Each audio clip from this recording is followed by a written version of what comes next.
I'm delighted to be joined by Cheryl White. Hi, Cheryl.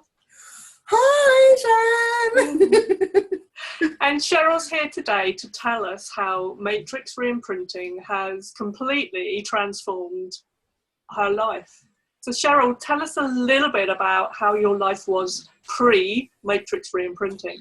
Oh my stars, really? I wouldn't have wanted to know me, personally. I had this big, I'm sorry, it's probably all my fault, fug around that just sort of encouraged people not to get too close. Shoulders were slumped, handbag was there. Every sentence had sorry in it at least twice for no known reason on this planet. Used to drive Penny Cron nuts, actually, because it went on for a long time getting rid of that.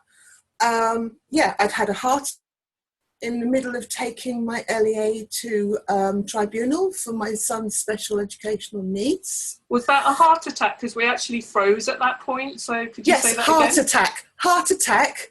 Nice stent, nice bit of chicken wire fencing in the coronary artery now. Thank you very much, God. And it's like, I don't know if you ever played that theme hospital game with bloaty head and things like that, but the new thing for doing stents is awful. It's a bed with a huge camera on it, bigger than the flattest screen you can find. And they poke this tube with these tiny balloon thing from in the main artery down near your leg. And you get to see it all on camera, lying flat on your back while being told to stay very still. So that's exciting. I put weight on in hospital. What a surprise. To go, kaboom, keep away from me, kaboom, went huge. That must have been very traumatic, Cheryl. There are so many traumas in there, it's really hard to know where to start. The second time they did it, they have two ways of sealing you up afterwards because it's a major artery. And one of them involves what looks like a huge rubber band around your waist and a plunger thing, like a Vic sniffer upside down, but about 4 foot tall, applied to the top of your leg. And you actually feel like they've parked the ambulance on you, pick up like that, and you have to stay like it for 4 hours. So there's all sorts of fun things. Then there was the little girl nurse who was busy pinching wads of my fat stomach to put blood thinners in with a needle that came straight out of a cartoon, when my other son turned up and she quite fancied him, so she jumped. And I was purple for a fortnight. So anyway, sorry, don't get me started. We did get me started. So there's one with ADHD, one with Asperger's syndrome, one daughter who came from my first marriage, which was educational in ways even I couldn't have imagined at the time. And that had completely eaten all my self-confidence. I mean, completely. It was like, get used to the shame, get used to being last, get used to being ridiculed. It's the only way you're getting out of the front door. And you start to see the world like that the whole time.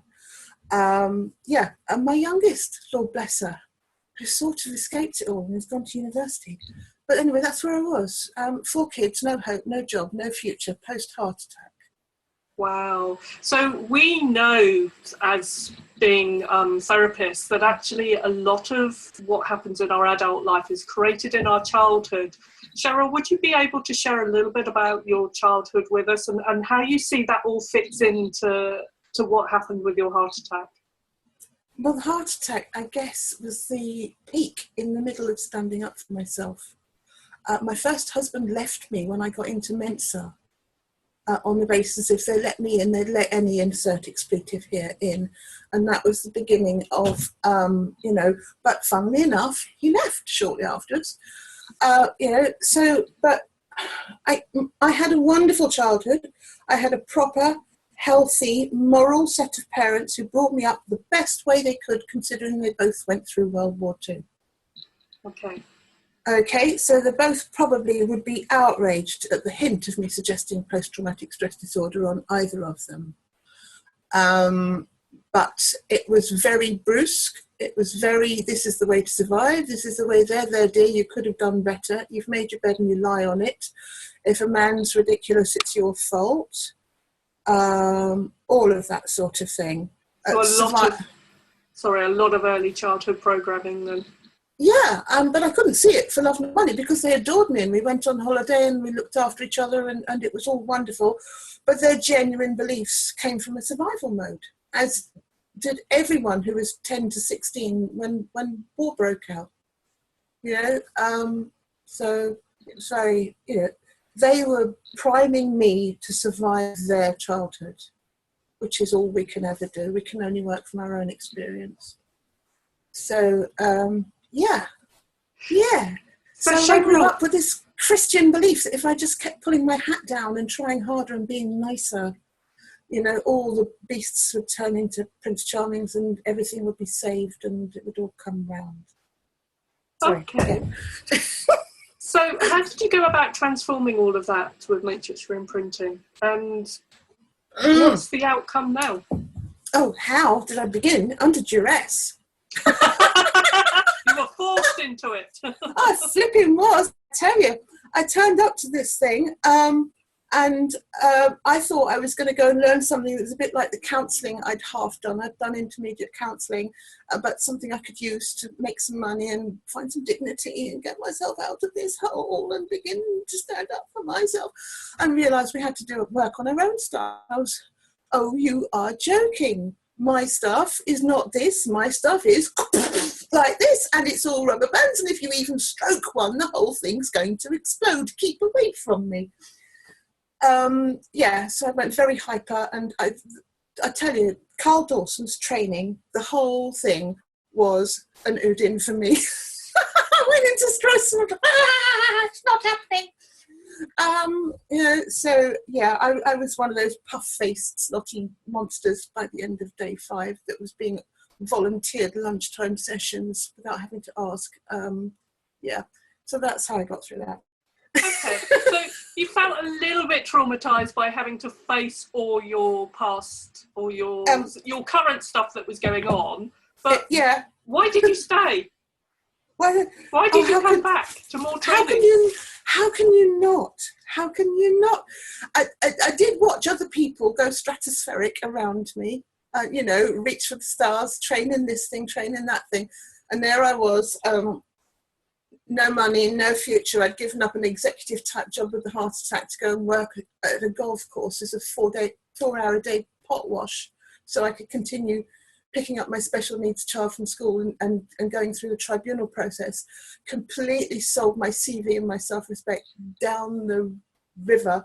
And I used to joke to people that clearing my stuff was like being stuck in a cottage full of sand with a teaspoon, and you've got to get from the middle of the room to the front door, and you're doing that, but you just keep doing it. You just you just keep doing it, and it's wonderful, and I love it, and so much has changed in my life. So much. For example, one of my kids is in university. 2 of my older kids are happily one's happily married, one's happily shacked up. Shacked up. How does one put it these days? One is far too old-fashioned. No, they're happy. It's. And you, Cheryl. What about you? That's your children, but what about you? I'm happy.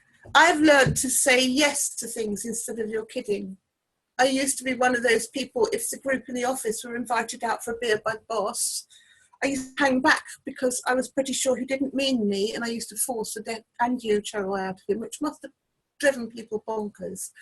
But I just couldn't face the shame of just bumbling along like I was supposed to be there and being told, no, not you, what are you doing here? And that actually was in my,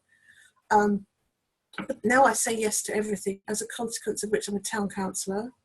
I'm on the Lewis exec for the Lib Dems. I'm event arranging again. So you're saying yes to life? Oh, totally. Because you see, the thing I really, really want to do, I mean, apart from the fact that the people I work with right now are wonderful, because everyone who wants to work on themselves is wonderful, because there's something in their heart, and there's something brave, and there's something special about someone who says, I could do this differently, and I'm going to find someone who's going to help me do that. They're just such lovely people. But I'd really like to get what we do into politics. Okay. I would so like to get people habitually stepping down, like children with mindfulness in school. I'd like to see politicians out of fight and flight before committee meetings, before outside bodies, before publicity staff. you know, because nobody functions right when they're in their lizard brain and they're like this. So that's what I'd really like to do. Besides ruling the world. So they would be your ideal clients then, working with politicians? No, hearts are my ideal clients. I like people. I like people who like the world. I like people who like to make change. I like people who are trying.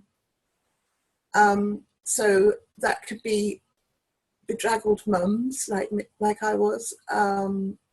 Still feel some mornings, don't we all? You know, it could be anybody with a heart and a wish and a dream and a passion. People like that, passionate people. Passionate people, awesome. Yeah. So if there's any passionate people out there with a heart who would like to work with you, Cheryl, how would they get in contact with you? Well, if there's any passionate people out there who have got this sort of block to doing what they'd really like to do, or something inside them going, no, you're kidding. I would really love to work with you too.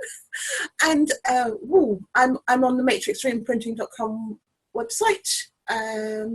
I run the test for EFTMRA, so Carl can always point you in my direction. I'm a group of the same name, the 9,000 strong Matrix Reimprinting group on Facebook. I run that, so just look for the admins there, or there's my email, which is probably going to change.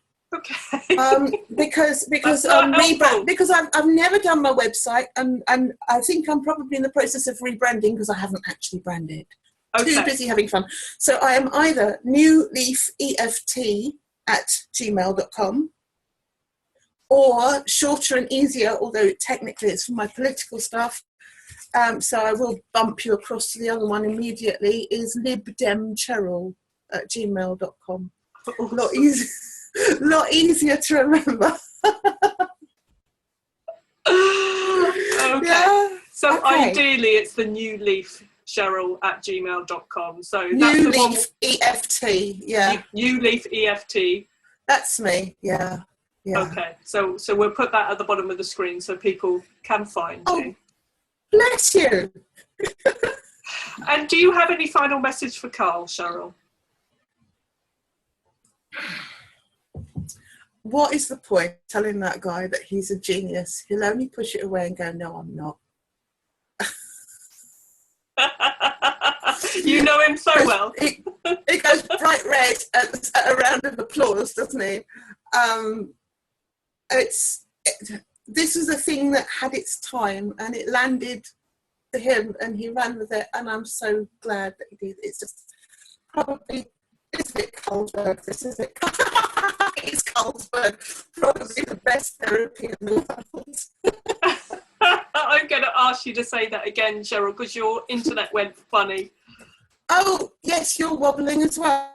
I said it's probably, no, it is. It's the best therapy in the world. I was cracking a joke about a certain lager advert. Doesn't matter. It does matter. Can you say it again, because I can edit it? Okay. All right. It's Carlsberg. Carlsberg. Probably the best. Yes. Probably the best therapy in the world. Probably the best therapy in the world. We've tried this twice and we didn't get it. So Carlsberg, it's probably the best therapy in the world.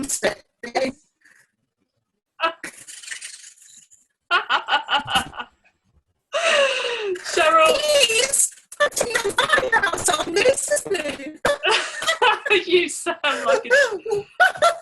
You sound very strange. Okay, we're going to end this. We're going to stop here. So did you. You sounded underwater. Okay. Yes. No, back. I think now that we're not praising the Carl, we're going to have perfect audio. I think he's got that much of a woo-woo going on. Awesome. Cheryl, thank you so much for sharing your time with us today. And Carl's just going to love this.